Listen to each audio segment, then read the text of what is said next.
मुख्यमंत्री ममता बनर्जी के घर के सामने प्रदर्शन करने के लिए मामला हुआ है और अब कोलकाता पुलिस ने केस दर्ज किया है सांसद अर्जुन सिंह के खिलाफ। कैसे देखते हैं इसको?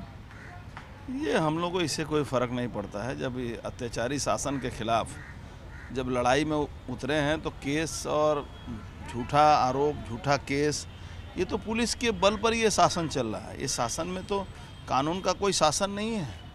हम उनके घर से के बहुत दूर रोड के ऊपर जो मानस बाबू मारे गए, उनके परिवार के लोग को लेकर हम उनसे मिलने के लिए जाने वाले थे।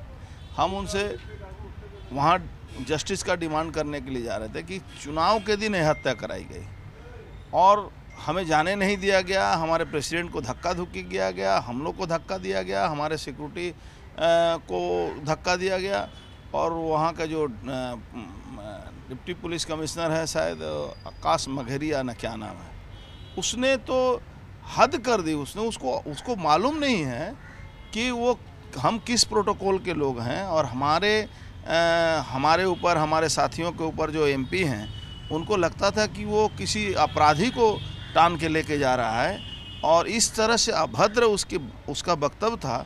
इसके बारे में हमारे सांसद जो प्रेसिडेंट हैं, हम लोग सारे लोग, हमारे जो स्पीकर महोदय हैं, उनको कंप्लेन भी हम लोग करने जा रहे हैं। स्पीकर तो कह रहे हैं कि सीबीआई और ईडी बार बार उनकी परमिशन लिए बिना राज्य के विधायकों को परेशान कर रही है, यानी कि सीधा आरोप है कि बीजेपी की सरकार टीएमसी के विधायकों को परेशान कर रही है। हमारे जो यहाँ के कलकत्ता के स्पीकर हैं ना, ये पता नहीं, समझ में नहीं आता है कि जिस समय ये परमिशन की बात कर रहे हैं वो चारों लोगों के बारे में, उस समय वो नहीं थे स्पीकर।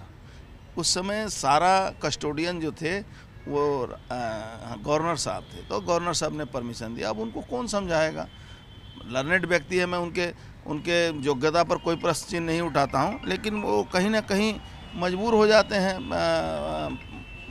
माननीय ममता बनर्जी के इशारे पर, उनको करना पड़ता है।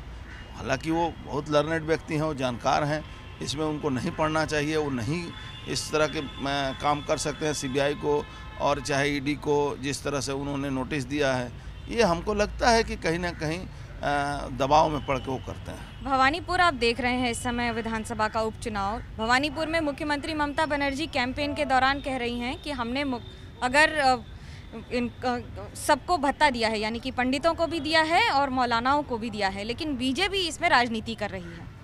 देखिए, अब ममता बनर्जी जी सरासरी झूठ बोलती हैं और एक संवैधानिक पद पर बैठने वाला व्यक्ति इतना झूठ बोलता है।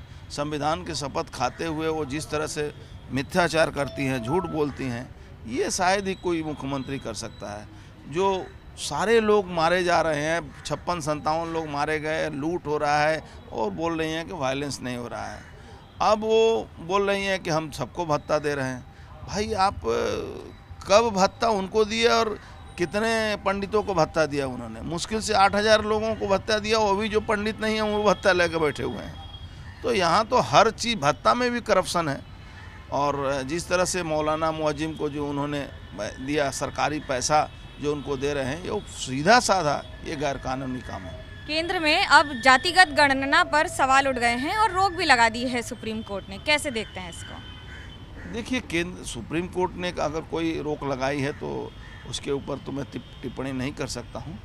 ये विचाराधीन है, जब उसका फैसला आएगा देखा जाएगा। सुप्रीम कोर्ट के विचाराधीन है, लेकिन फिलहाल बंगाल की जनता विचार करेगी विधानसभा चुनाव में। कैमरा पर्सन सूरज पांडे के साथ मनोज्ञा लोईवाल, कोलकाता, एबीपी न्यूज़।